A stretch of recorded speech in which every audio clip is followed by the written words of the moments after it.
부활하신 주님께 내 삶을 조율하는 시간. 오늘 함께 나눌 말씀은 요한 1서 2장 9절부터 11절까지의 말씀입니다.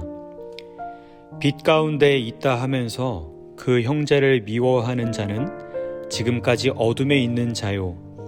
그의 형제를 사랑하는 자는 빛 가운데 거하여 자기 속에 거리낌이 없으나 그의 형제를 미워하는 자는 어둠에 있고 또 어둠에 행하며 갈 곳을 알지 못하나니 이는 그 어둠이 그의 눈을 멀게 하였음이라. 아멘.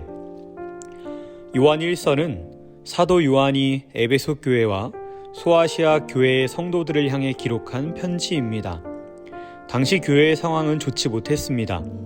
외부적으로는 로마의 박해를 받고 있었고 또 내부적으로는 거짓 교사들이 교회 안에 들어와 성도들에게 잘못된 가르침을 전파하고 그들을 미혹시키는 일들이 나타나고 있었습니다.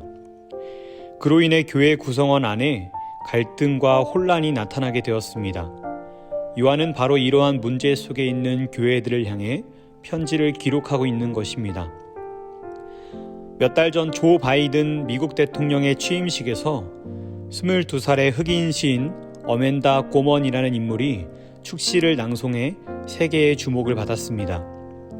그녀가 낭송한 시는 우리가 오르는 언덕이라는 시인데 분열과 갈등이 가득한 시대 속에서 우리는 어떤 소망을 품어야 하는지, 또한 어둠 가운데서도 빛을 찾는다는 것이 얼마나 중요한 일인지에 대해서 노래합니다.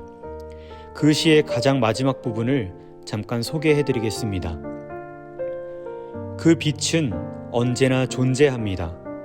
우리가 그 빛을 볼 용기가 있다면, 우리가 그 빛이 될 용기가 있다면. 정말 그런 것 같습니다.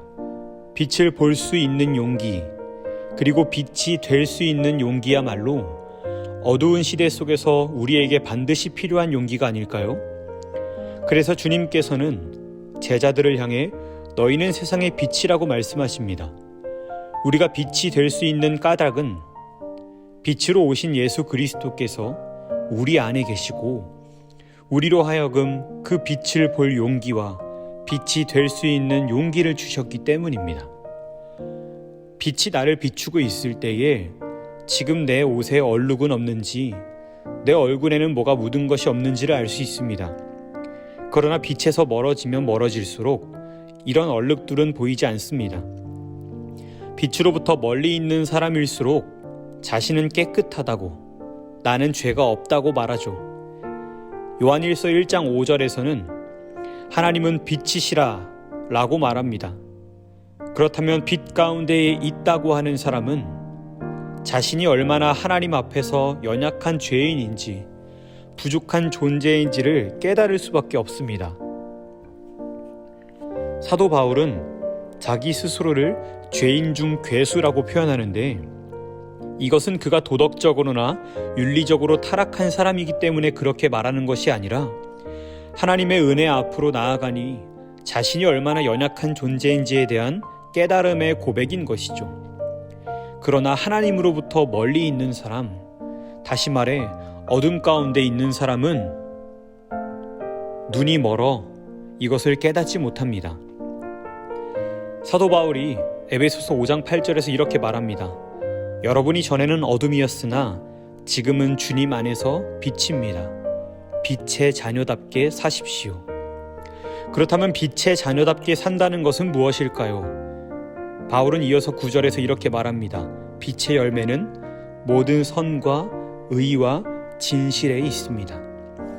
하나님의 빛이 내 안에 임할 때에 우리는 비로소 다른 이들을 사랑할 수 있고 다른 이들을 용서할 수 있고 그들을 품어줄 수 있는 능력이 나타나기 시작합니다.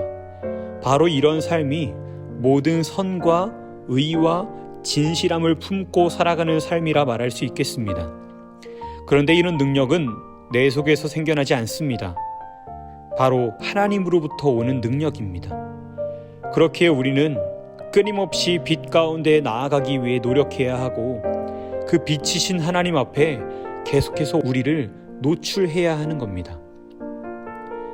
여러분, 그 빛은 언제나 존재합니다. 우리가 그 빛을 볼 용기가 있다면, 우리가 그 빛이 될 용기가 있다면 말이죠. 바라기는 바로 이러한 빛을 볼 용기와 빛이 될 용기를 가슴에 품고 오늘을 살아가는 저와 여러분이 되기를 간절히 소망합니다. 바로 그때에 빛이신 여러분들을 통해 여러분들의 주변이 밝아지게 될 것이고 하나님의 사랑이 흘러가게 될 것입니다. 오늘 말씀을 생각하며 잠깐 점검해 봤으면 좋겠습니다. 나는 빛 가운데에 있다고 하지만 형제를 미워하고 있지는 않은가 점검해 봅시다. 또한 오늘 나는 어떻게 빛의 자녀답게 살 것인지에 대해 생각해 보고 점검해 봅시다.